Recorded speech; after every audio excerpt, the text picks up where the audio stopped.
कभी कभी जिंदगी हमें ऐसी जगह ले आती है जहां हमें लगता है कि अब सब कुछ समझ आ चुका है, लेकिन सच किसी बंद तिजोरी की तरह होता है जो जब खुलता है तो जिंदगी ही बदल जाती है। शहर की एक शांत कॉलोनी में उस रात अचानक एक घर से दहला देने वाली चीख उठी।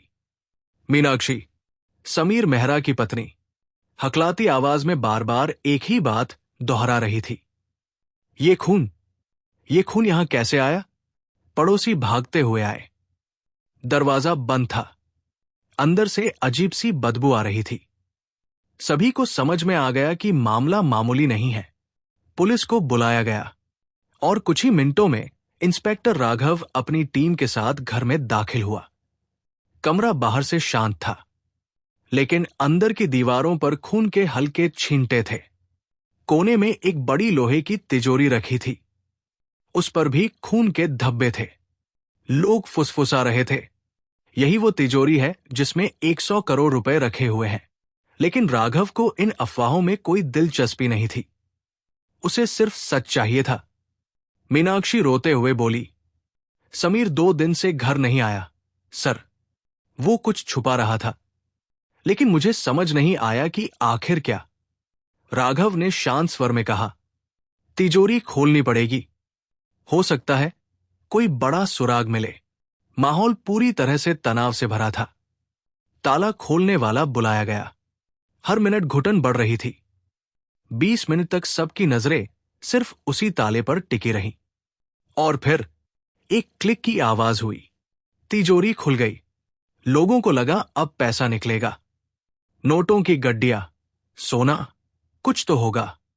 लेकिन अंदर सिर्फ एक सफेद लिफाफा था, और वो भी खून से सना हुआ। मीनाक्षी की सांस अटक गई। इंस्पेक्टर ने दस्ताने पहनकर खत निकाला। धीरे से खोलते ही पहला वाक्य पढ़ा गया, अगर तुम ये खत पढ़ रहे हो तो समझो कि मैं जिंदा नहीं हूं। मीनाक्षी जमीन पर बैठ गई। उसके हाथ कांप रहे थे। उसकी आंखों में सवाल ही सवाल थे। खत समीर का था और उसमें लिखा था, 10 साल पहले मैंने एक गुनाह किया था। एक ऐसा गुनाह जिसकी आग अब मेरे पीछे लग चुकी है। मैंने अपने बिजनेस पार्टनर रोहित को धोखा दिया, और वही धोखा उसकी मौत बन गया। मैंने झूठ फैलाया कि उसकी मौत हादसा थी, लेकिन सच्चाई सिर्फ मैं जानता था। और एक ऐसा सबूत बच गया था जिसे मैं नष्ट नहीं कर सका। वही सबूत इस तिजोरी में है। लिफाफे में एक छोटी सी चिप थी। वीडियो लगाया गया और स्क्रीन पर रोहित था, घबराया हुआ, रोते हुए कह रहा था, अगर ये वीडियो किसी को मिले तो समझ जाना कि मेरी मौत हादसा नहीं, बल्कि समीर की वजह से हुई है। वो मुझे खत्म करना चाहता है। कमरा एकदम सन्न हो गया। सबकी नजरें मीनाक्षी पर थी, और वो पूरी दुनिया से जैसे टूट चुकी थी। इंस्पेक्टर ने कमरे में चारों ओर देखा। तिजोरी के पास फर्श पर ताजा खून था। बिस्तर की तरफ मिट्टी के निशान थे। अचानक एक सिपाही चिल्लाया, सर, यहां कोई है। बिस्तर हटाया गया और वहां एक आदमी बेहोश पड़ा था। सिर पर चोट, कपड़ों में खून। वो समीर था। वो मरा नहीं था, बस बेहोश था। मीनाक्षी फटते हुए दिल के साथ उसके पास बैठ गई। समीर, ये क्या कर दिया तुमने? अस्पताल में समीर को होश आया। उसने पहली बात यही कही, मैंने खुद को नहीं मारा, मुझे धक्का दिया गया। राघव ने पूछा, किसने? समीर की आंखों में डर उतर आया। उसने धीमी आवाज में कहा, रोहित का भाई, आर्यन। वो 10 साल से बदला लेने के लिए मुझे ढूंढ रहा था। अगले ही दिन पुलिस ने आर्यन को पकड़ लिया। उसके चेहरे पर गुस्सा भी था और दर्द भी। उसने पुलिस से कहा, मेरे भाई ने मरने से पहले मुझे सब बताया था। इंसाफ के नाम पर मैंने बस वही किया जो मुझे ठीक लगा। मामला कोर्ट में पहुंचा। लोगों की भीड़ उमड़ आई।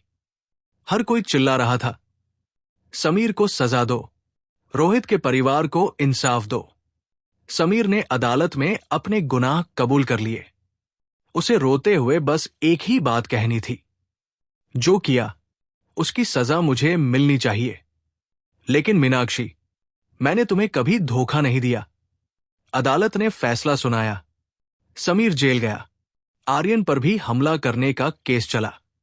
कुछ महीनों बाद मीनाक्षी अपने घर की बालकनी में अकेली बैठी थी। हवा में सन्नाटा था और आंखों में सिर्फ एक सवाल, क्यों? धीरे धीरे उसने आसमान की तरफ देखा और खुद से कहा, सच चाहे कितना भी छुपाया जाए, एक दिन बाहर आ ही जाता है। जिंदगी की तिजोरियां हमेशा धन नहीं, कभी कभी छुपे हुए पाप खोलती है। और उस दिन एक तिजोरी ने सिर्फ एक खत नहीं, बल्कि कई जिंदगियों का सच खोल दिया था।